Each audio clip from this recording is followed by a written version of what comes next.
Fate followed her foreseen immutable road. Man's hopes and longings build the journeying wheels that bear the body of his destiny and lead his blind will towards an unknown goal. His fate within him shapes his acts and rules. Its face and form already are born in him. Its parentage is in his secret soul. Here matter seems to mold the body's life, and the soul follows where its nature drives. Nature and fate compel his free will's choice. But greater spirits this balance can reverse and make the soul the artist of its fate. This is the mystic truth our ignorance hides. Doom is a passage from our inborn force. Our ordeal is the hidden spirit's choice. Ananke is our being's own decree. All was fulfilled the heart of Savitri, flower sweet and adamant, passionate and calm, had chosen, and on her strength's unbending road, forced to its issue the long cosmic curve. Once more she sat behind loud hastening hoofs, a speed of armored squadrons and a voice far heard of chariots bore her from her home. A couchant earth, wakened in its dumb muse, looked up at her from a vast indolence. Hills wallowing in a bright haze, large lands that lolled at ease beneath the summer heavens, region on region, spacious in the sun, cities like chrysolites in the white blaze, and yellow rivers paced lion-maned, led to the Shalva marches emerald line, a happy front of iron vastnesses and austere peaks and Titan solitudes. Once more was near the fair and fated place, the borders gleaming with the grove's delight, where first she met the face of Satyavan, and he saw like one waking into a dream some timeless beauty and reality, the moon gold sweetness of heaven's earth-born child. The past receded and the future near. Far now behind lay Madra's spacious halls, the white carved pillars, the cool dim alcoves, the tinged mosaic of the crystal floors, the towered pavilions, the wind-rippled pools and gardens humming with the murmur of bees, forgotten soon, or a pale memory, the fountains splash in the white stone-bound pool, the thoughtful noontide's brooding solemn trance, the colonnades dream grey in the quiet eve, the slow moonrise gliding in front of night.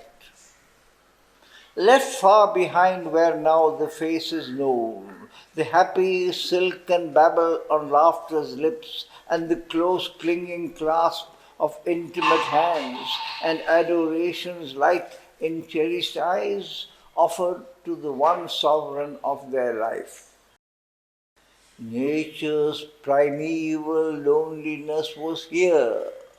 Here only was the voice of bird and beast, the ascetic's exile in the dim-souled, huge, inhuman forest, far from cheerful sound of man's blithe converse and his crowded days.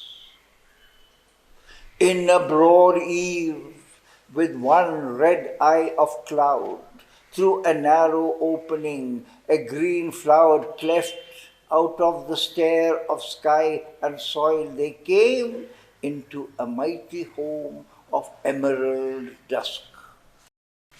There onward, led by a faint brooding path, which toiled through the shadow of enormous trunks and under arches, misers of sunshine, they saw low thatched roofs of a hermitage huddled beneath a patch of azure hue in a sunlit clearing that seemed the outbreak of a glad smile in the forest's monstrous heart, a rude refuge of the thought and will of man, watched by the crowding giants of the wood. Arrived in that rough-hewn homestead they gave, questioning no more the strangeness of her fate, their pride and loved one, to the great blind king, a regal pillar of fallen mightiness, and the stately, careworn woman, once a queen, who now hoped nothing for herself from life, but all things only hoped for her one child, calling on that single head from partial fate, all joy of earth, all heaven's beatitude. Adoring wisdom and beauty like a young god's, she saw him loved by heaven as by herself. She rejoiced in his brightness and believed in his fate, and knew not of the evil drawing near. Lingering some days upon the forest verge, like men who lengthen out departure's pain, unwilling to separate sorrowful clinging hands, unwilling to see for the last time a face heavy with the sorrow of a coming day, and wondering at the carelessness of fate, who breaks with idle hands her supreme works, they parted from her with pain-fraught, burdened hearts, as forced by inescapable fate we part from one whom we shall never see again. Driven by the singularity of her fate, helpless against the choice of Savitri's heart, they left her to her rapture and her doom in the tremendous forest's savage charge. All put behind her that was once her life, all welcomed that henceforth was his and hers. She abode with Satyavan in the wild woods. Priceless she deemed her joy, so close to death. Apart with love, she lived for love alone. As if self-poised above the march of days, her immobile spirit watched the haste of time, a statue of passion, an invincible force, an absolutism of sweet, imperious will, a tranquility and a violence of the gods, indomitable and immutable. At first, to her, beneath the sapphire heavens, the sylvan solitude was a gorgeous dream, an altar of the summer's splendor and fire, a sky-topped flower-hung palace of the gods, and all its scenes, a smile on rapture's lips, and all its voices, bards of happiness. There was a chanting in the casual wind. There was a glory in the least sunbeam. Night was a chrysoprase on velvet cloth, a nestling darkness or a moonlit deep. Day was a purple pageant and a hymn, a wave of the laughter of light from morn to eve. His absence was a dream of memory. His presence was the empire of a god. a fusing of the joys of earth and heaven, a tremulous blaze of nuptial rapture past, a rushing of two spirits to be one, a burning of two bodies in one flame. Opened were gates of unforgettable bliss. Two lives were locked within an earthly heaven, and fate and grief fled from that fiery hour. But soon now failed the summer's ardent breath, and throngs of blue-black clouds crept through the sky, and rain fled sobbing over the dripping leaves, and storm became the forest's titan voice. Then, listening to the thunder's fatal crash and the fugitive pattering footsteps of the showers and the long unsatisfied panting of the wind and sorrow muttering in the sound-vexed night, the grief of all the world came near to her. Night's darkness seemed her future's ominous face. The shadow of her lover's doom arose, and fear laid hands upon her mortal heart. The moments, swift and ruthless, raced, alarmed. Her thoughts, her mind remembered Narad's date. A trembling, moved accountant of her riches, she reckoned the insufficient days between. A dire expectancy knocked at her breast. Dreadful to her were the footsteps of the hours. Grief came, a passionate stranger, to her gate, banished when in his arms. Out of her sleep it rose at morn to look into her face. Vainly she fled into abysms of bliss from her pursuing foresight of the end. The more she plunged into love, that anguish grew. Her deepest grief from sweetest gulfs arose. Remembrance was a poignant pang she felt each day, a golden leaf torn cruelly out from her too slender book of love and joy. Thus swaying in strong gusts of happiness and swimming in foreboding somber waves and feeding sorrow and terror with her heart, for now they sat among her bosom's guests or in her inner chamber paced apart. Her eyes stared blind into the future's night.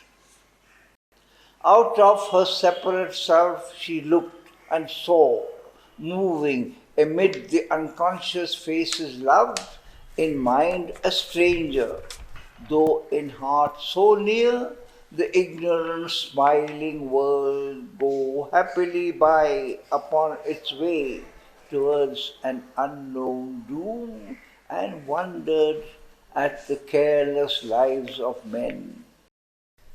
As if in different worlds they walked, though close.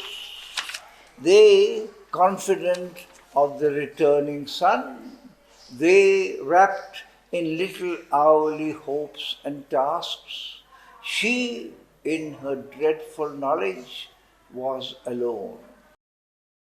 The rich and happy secrecy that once enshrined her, as if in a silver bower, apart in a bright nest of thoughts and dreams, made room for tragic hours of solitude and lonely grief that none could share or know, a body seeing the end too soon of joy and the fragile happiness of its mortal love. Her quiet visage, still and sweet and calm, her graceful daily acts were now a mask. In vain she looked upon her depths to find a ground of stillness and the spirit's peace. Still veiled from her was the silent being within, who sees life's drama pass with unmoved eyes, supports the sorrow of the mind and heart, and bears in human breasts the world and fate. A glimpse or flashes came, the presence was hid. Only her violent heart and passionate will were pushed in front to meet the immutable doom. Defenseless, nude, bound to her human lot, they had no means to act, no way to save. These she controlled, nothing was shown outside. She was still to them the child they knew and loved, the sorrowing woman they saw not within. No change was in her beautiful motion seen. A worshipped empress, all once vowed to serve, she made herself the diligent serf of all, nor spared the labor of broom and jar and well, or close gentle tending, or to heap the fire of altar and kitchen. No slight task allowed to others that her woman's strength might do. In all her acts, a strange divinity shone. Into a simplest movement she could bring a oneness with earth's glowing robe of light, a lifting up of common acts by love. All love was hers, and its one heavenly cord bound all to all with her as golden tie. But when her grief to the surface pressed too close, these things, once gracious adjuncts of her joy, seemed meaningless to her, a gleaming shell, or were around mechanical and void, her body's actions shared not by her will. Always behind this strange divided life, her spirit like a sea of living fire possessed her lover and to his body clung, one lock embrace to guard its threatened mate. At night she woke through the slow, silent hours, brooding on the treasure of his bosom and face, hung o'er the sleep-bound beauty of his brow, or laid her burning cheek upon his feet. Waking at morn, her lips endlessly clung to his, unwilling ever to separate again or lose that honeyed drain of lingering joy, unwilling to lose his body from her breast, the warm, inadequate signs that love must use. Intolerant of the poverty of time, her passion, catching at the fugitive hours, willed the expense of centuries in one day of prodigal love and the surf of ecstasy. Or else she strove, even in mortal time, to build a little room for timelessness by the deep union of two human lives, her soul secluded, shut into his soul. After all was given, she demanded still, even by his strong embrace unsatisfied. She longed to cry, "O tender Satyavan, O lover of my soul, give more of love, while yet thou canst to her thou lovest. Imprint thyself for every nerve to keep that thrills to thee the message of my heart. For soon we part, and who shall know how long before the great wheel in its monstrous round restore us to each other and our love? Too well she loved to speak a fateful word and lay her burden on his happy head. She pressed the outsurging grief back into her breast to dwell within, silent, unhelped, alone. But Satyavan sometimes half understood, or felt at least with the uncertain answer of our thought blinded hearts, the unuttered need, the unplumbed abyss of her deep passionate want. All of his pleading days that he could spare from labor in the forest, hewing wood and hunting food in the wild sylvan glades, and service to his father's sightless life, he gave to her and helped to increase the hours by the nearness of his presence and his clasp and lavish softness of heart-seeking words and the close beating felt of heart on heart. All was too little for her bottomless need. If in his presence she forgot a while, grief filled his absence with its aching touch. She saw the desert of her coming days imaged in every solitary hour.